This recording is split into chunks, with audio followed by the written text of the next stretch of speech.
¿Alguna vez has sentido que tu vida, tu esfuerzo, tu alma, se la lleva a alguien más y tú solo puedes ver cómo se van riendo con lo tuyo? Hoy te voy a contar una historia que no es solo mía, es de cualquiera que haya sido silenciado, cualquiera que haya visto cómo su sueño lo vestían con el traje ajeno. Todo comenzó con el sonido de un cristal estrellándose contra el mármol, un sonido frío y agudo que cortó la alegría falsa de la sala. Pero lo que me heló la sangre no fue el vidrio roto a mis pies. Fue lo que vi iluminado en la pared frente a mí, mi cuadro, mi río, mi árbol, mi pequeño error junto al arroyo, ese detalle que solo yo conocía, porque fue mi lucha con el pincel durante una tarde entera. Y debajo no estaba mi nombre, estaba el de ella, Elena, la esposa de mi hijo. Allí estaba yo, con mi uniforme negro de camarera, sosteniendo una bandeja vacía, mientras el mundo elegante aplaudía a mi nuera como si hubiera creado una obra maestra. Amigo, amiga, donde quiera que me escuches, desde México, desde Colombia, desde España, esto no es solo la historia de un cuadro robado, es la historia de cómo a veces el enemigo no viene de fuera, vive bajo tu mismo techo y te sonríe en la cena familiar. Pero para entender el final, tenemos que volver al principio, 3 meses antes de esa noche. Mi nombre es Carmen, tengo 72 años y durante mucho tiempo fui una sombra en mi propia vida. Mis días eran un eco monótono, la pastilla para la presión, la factura de la luz, una llamada breve de mi hijo Javier cada 2 semanas, y un silencio tan profundo que a veces olvidaba el sonido de mi propia voz. Mi esposo, que en paz descanse, me dejó hace años un mar de recuerdos bonitos y un océano de deudas. Intentaba parecer fuerte, pero la verdad es que vivía al límite, hasta de los sueños, porque hubo un tiempo lejano, en que yo no solo soñaba, yo pintaba. No era un pasatiempo, pintar era como respirar para mí. Veía colores donde otros veían gris. En el reflejo del sol en un charco, en la sombra de una maceta en la tarde, en la manera en que la luz se despedía sobre los tejados de mi pueblo, Altea. Tenía cuadros, mis hijos. Los guardaba con más cariño que las joyas. Pero la vida pasó, llegó la pena, llegó la necesidad, y un día me dije a mí misma, se acabó, Carmen, los pinceles se secaron. Hace 2 años, una tubería reventó en el trastero de la casa vieja. Agua, lodo, caos. El hombre de la limpieza, un buen señor llamado don Pepe, me dijo, Doña Carmen, todo está perdido. Son solo trastos viejos. Y yo le creí. Creí que mi pasado se había disuelto en el fango para siempre. Y desde ese día, cerré la puerta a esa parte de mí. Mi hijo Javier venía de visita, siempre con prisa, siempre hablando de sus proyectos, de su ascenso, de su esposa Elena, que tenía un gusto exquisito para el arte. Elena era elegante, impecable. Sus palabras eran como cristal tallado, perfectas y frías. Sonreía mucho, pero esa sonrisa nunca llegaba a sus ojos, de un color gris como el acero. Y cada vez que venía, sus ojos escudriñaban mi casa, no como una invitada, sino como una tasadora. Suegra, ¿qué potencial tiene esta casa?, decía, con un poco de visión. Yo reía, pero por dentro, algo se quebraba en silencio. Luego, un día, recibí la llamada. Era la directora de la Galería El Atrio, un lugar de cristal y luz en el centro de la ciudad. Su voz era tan suave y distante como una brisa de invierno. Doña Carmen, tenemos una recomendación suya para un puesto de hostess en nuestros eventos. Servicio de bebidas, recepción. Es su nuera, Elena. Dice que le encantará estar cerca del arte y que necesita un trabajo ligero. Colgué el teléfono sin saber si sentirme agradecida o aterrorizada. Pero necesitaba el dinero. Necesitaba sentir que aún podía mantenerme en pie. y acepté. El primer día en la galería fue como entrar en un sueño que pude haber tenido. Paredes blancas, luz cálida que hacía que cada cuadro respirara, y gente que hablaba de pinceladas y conceptos como si fuera una religión. Yo era solo un fantasma con una bandeja, moviéndose entre ellos, pero a veces me detenía unos segundos frente a una obra, y entonces venía la voz de la supervisora: «Carmen, a servir, por favor». Y yo volvía a mi lugar. Elena estaba siempre ahí, en su elemento. Reía con los coleccionistas, señalaba detalles con una varita de marfil que llevaba, hablaba de perspectiva y luz tenebrista, como si hubiera nacido en un estudio de Velázquez. Y Javier a su lado, orgulloso, como el guardián de su propio éxito. Al principio pensé, bueno, al menos alguien de la familia ha llegado lejos. Pero cada sonrisa de ella, cada cumplido que recibía, me dejaba un regusto amargo. No era envidia, era el duelo por la artista que enterré viva. Y entonces llegó la noche de la subasta anual. «Hoy es importante», nos dijeron. Clientes VIP, precios de récord. Yo arreglaba copas de cristal fino, cuando mis ojos se clavaron en el cuadro central de la sala, bajo un haz de luz que lo hacía parecer sagrado. Me acerqué, un paso, otro, y el corazón comenzó a golpear mi pecho como un pájaro preso. Era un paisaje, un río serpenteando entre juncos altos, un olivo viejo inclinándose sobre el agua, una escena de una tranquilidad absoluta. Era mi escena, mi olivo, mi error, ese pequeño parche de pintura más espesa donde el pincel se me resistió, y que decidí dejar como una cicatriz honesta de la batalla. Pero abajo, una firma elegante y ajena: Elena Montes, el apellido de soltera de mi nuera. El mundo perdió el sonido, solo latía mi corazón. ¿Cómo? ¿Cómo había salido esa tela del lodo y la ruina para terminar aquí, valorada en miles? Antes de poder respirar, escuché una risa conocida. Elena estaba a unos metros, con la directora. Señalaba mi cuadro. «Esta pieza es especial. Viene de una etapa muy íntima», decía con voz melodiosa. «Tu sensibilidad es increíble, Elena», respondía la directora. «Tu sensibilidad». Quise gritar. Quise romper todas las copas de la bandea y señalar con el dedo, pero no pude, porque en ese instante yo no era Carmen la pintora, era Carmen la sirvienta, y nadie crea la sirvienta. La subasta comenzó. Los números subían como globos. 10.000 euros, 15, 20. Cada cifra era un cuchillo. Elena sonreía, y esa sonrisa sí llegaba a sus ojos ahora, porque brillaba con el reflejo del dinero. Javier la miraba con un orgullo que nunca antes le había visto. Y entonces sucedió. Mis dedos, entumecidos por el dolor, soltaron la copa que sostenía. El cristal estalló en 1000 pedazos sobre el suelo pulido. Un sonido escandaloso, vulgar, que silenció por un segundo la elegancia de la sala. Todos los ojos se volvieron hacia mí, incluidos los de Elena. Nuestras miradas se encontraron a través de la multitud, y por primera vez vi algo más que cálculo en sus ojos grises. Vi un desafío, un mensaje claro.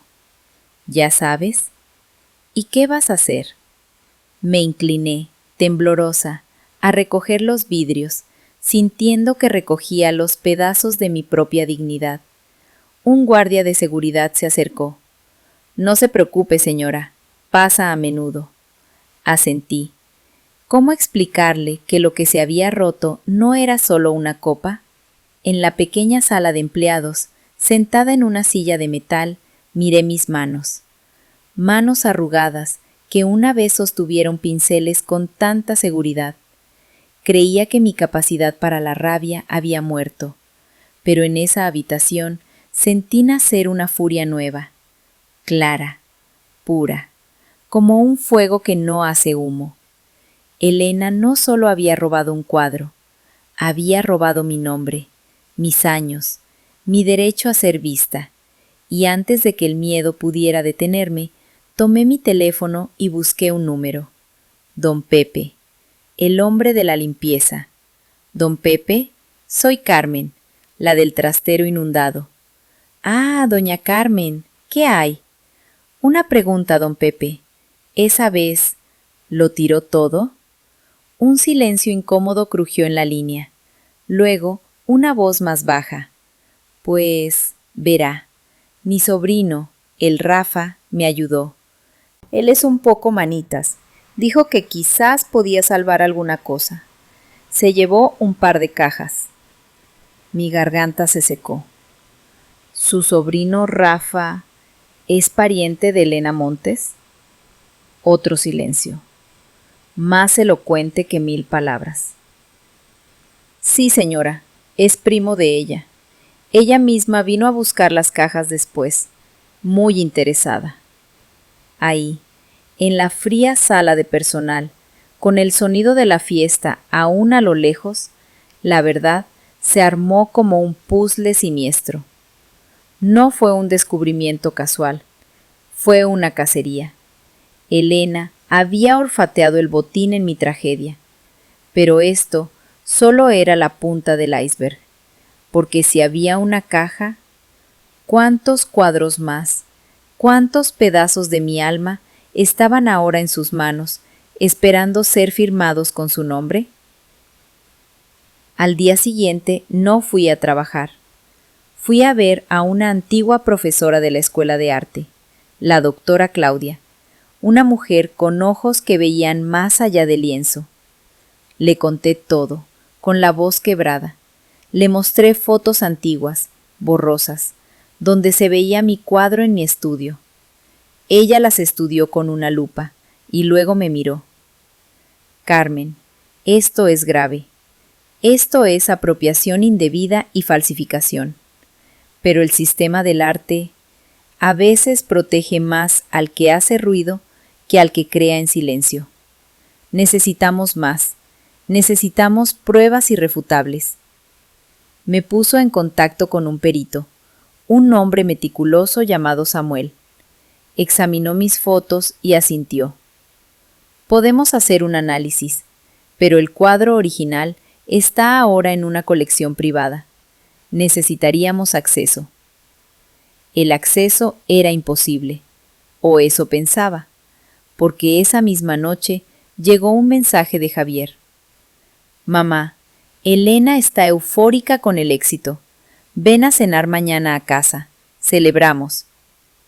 Leí el mensaje 1, 2 veces, y una sonrisa fría, que no reconocía como mía, se dibujó en mis labios. La invitación no era una casualidad, era una provocación, o tal vez una oportunidad. Acepté la cena, pero antes de salir de casa, con una determinación que no sentía desde hacía décadas, activé la grabadora de voz de mi teléfono y la escondí en el bolsillo interno de mi chaqueta. Iba a entrar en la guarida de León, y no saldría sin la verdad, incluso si tenía que arrancarla con mis propias manos. Lo que no sabía era que esa noche no solo escucharía mentiras, descubriría que el robo era mucho más grande y oscuro de lo que jamás imaginé.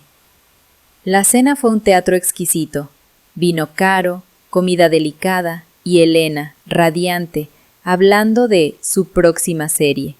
Inspirada en la naturaleza más pura, decía. Javier la miraba hechizado, y yo, tranquila, pregunté, Elena, ese cuadro del río tiene un detalle fascinante junto al agua, una textura diferente. ¿Cómo se te ocurrió? Ella parpadeó leve. ¡Oh! El subconsciente, suegra. A veces la mano va sola. ¡Qué curioso!, dije, tomando un sorbo de agua, porque yo tenía un cuadro idéntico hace años, con ese mismo accidente del subconsciente. Se perdió en una inundación. El aire se espesó. Javier frunció el ceño. ¿Idéntico? Elena soltó una risa ligera. ¡Vaya coincidencia! El arte a veces converge. Sí, insistí, suave como la seda. Y más curioso aún, el hombre que limpió el trastero, su primo Rafa, se llevó mis cuadros inservibles. Dijo que una pariente suya, una tal Elena, estaba muy interesada en ver si se podían restaurar. El silencio fue absoluto. El cuchillo de Elena se detuvo sobre el plato. Ella me miró entonces, y la máscara se deslizó. Por un segundo vi el acero desnudo de sus ojos. No había arrepentimiento, solo una evaluación fría del riesgo. «Carmen», dijo, con una dulzura venenosa, «creo que la edad y la nostalgia a veces nos juegan malas pasadas. Confundimos recuerdos. Sería una pena que una confusión así arruinara la alegría de la familia». Era una amenaza, clara y directa. Salí de esa casa con el audio grabado y el corazón helado, pero también con una prueba. Al día siguiente, el perito Samuel escuchó la grabación. «Es una admisión implícita», dijo. «Con esto y con un análisis comparativo, podemos proceder». Pero justo cuando empezaba a sentir un atisbo de esperanza, mi teléfono vibró. Era un número desconocido. Un mensaje de texto anónimo que decía solo: «Deja esto. No sabes con quién te metes. Por el bien de tu hijo». El miedo regresó, 10 veces más fuerte. ¿Hasta dónde llegaba Elena? ¿Y quién más estaba involucrado en este robo de almas? Ese mensaje, en lugar de paralizarme, me dio la última pieza de valor. No estaba luchando solo contra una oportunista. Estaba contra un sistema. Con la ayuda de Samuel y la doctora Claudia, presentamos una denuncia formal ante las autoridades competentes en propiedad intelectual, adjuntando el informe pericial preliminar, las fotos antiguas y la transcripción de la cena.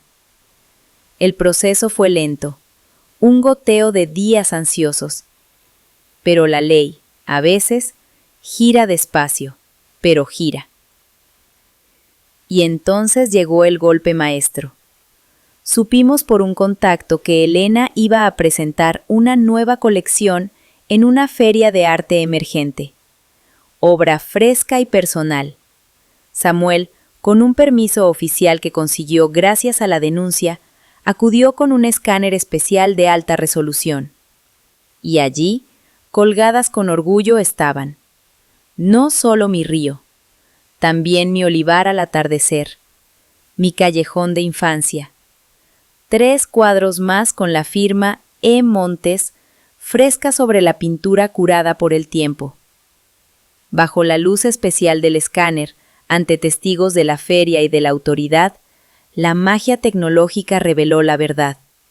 Bajo la firma nueva, en todos ellos, latía débil pero indudable, la huella fantasma de mi firma original. C. Soler. El escándalo estalló en susurros primero, luego en voces altas. Los organizadores de la feria, aterrados por la mancha en su reputación, retiraron las obras de inmediato. Los medios del mundo del arte local comenzaron a preguntar. Elena intentó mantener la pose. Son restauraciones extremas. Yo les di una nueva vida. Pero era demasiado tarde. La evidencia era científica, no sentimental. La caída no fue dramática, con gritos, sino con un frío procedural. La investigación se amplió. Se descubrió que el primo Rafa había traficado con obras rescatadas de otros trasteros, de otros sueños olvidados. Elena era solo la cara visible, la estafadora de guante blanco. Mis cuadros me fueron devueltos. No todos, pero sí los más importantes. El comprador del río, un hombre decente al final, devolvió la obra al enterarse del fraude. Javier, mi pobre Javier, se derrumbó. La persona que admiraba era una ficción. Pidió perdón con lágrimas de hombre, y ese dolor fue quizás el precio más alto de toda esta guerra. Elena enfrenta cargos. Su nombre en el mundo del arte ahora es sinónimo de fraude. Y yo, Carmen, la invisible, la que servía copas. Hace un mes, la Galería El Atrio, buscando redimirse, me ofreció una pequeña exposición. No por lástima, por justicia. La titulé Memoria recuperada. En la noche de la inauguración no llevaba uniforme, llevaba un vestido sencillo, y mis cuadros, con mi nombre verdadero, colgaban de las paredes. La gente se acercaba, no para ver un escándalo, sino para ver arte. Arte que hablaba de ríos, de olivos, de luz antigua y paz. Javier estaba a mi lado, sosteniendo mi mano, en silencio. Al final de la noche, una joven se me acercó, con ojos brillantes. Señora Carmen, me dijo, su historia me da valor para no dejar que nadie me silencie. Y esa, querido amigo, querida amiga que me escuchas, fue mi verdadera victoria. No fue recuperar unas telas con pintura, fue recuperar mi voz, fue saber que nunca es demasiado tarde para hacer justicia, incluso si tienes que hacerla tú misma, con paciencia, con astucia y con la verdad como única arma. Esta historia es para ti, que quizás has sentido que tu trabajo, tu esfuerzo, tu creación ha sido minimizado o robado. No estás solo. La dignidad no tiene fecha de caducidad. Si esta historia te llegó al corazón, si alguna vez has sentido que tu valor era invisible, déjamelo saber en los comentarios. Escribe Nunca es tarde y dime de qué país me escuchas. Tu voz también importa.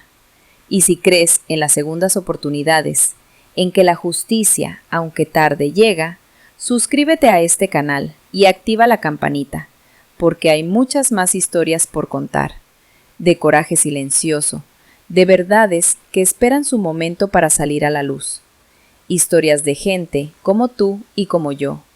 Te espero en el próximo video. Hasta entonces, que nunca, nunca apagues la luz de tu talento.